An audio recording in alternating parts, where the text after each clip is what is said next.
Lonely মিয়া, আমাদের বাড়ি হলো লক্ষ্মীপুর। আমি জীবন আলোতে আছি। আমার তখন সমস্যা ছিল হাত পা মাথা, ব্রেন স্ট্রোক।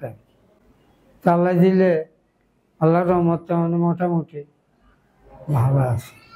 তখন কথা বলতে পারতাম না, হাঁটতে পারতাম না, এটা খাওয়া খাইতে পারতাম না, ইয়ে করতে পারতাম না, আপনার এই হাঁটতে পারতাম না। খাওয়া দাওয়া তখন খাইতেই পারি না। জীবন আলোতে বলছিলাম আর কি যে আমার এই সমস্যা। তারপর পরীক্ষা নিরীক্ষা করেছে, ইয়ে করছে, এরপর আলো দিলে যাক একটু আলো দিয়ে আছে, পরে বাঁচিয়ে গেছে। আবার এই আজকে আইছি, ভর্তি ছিলাম, ভর্তি 3 দিন ছিলাম। এগুলো দিয়েছে মোটামুটি আল্লাহ দিলে একটু একটু আইতে আছে।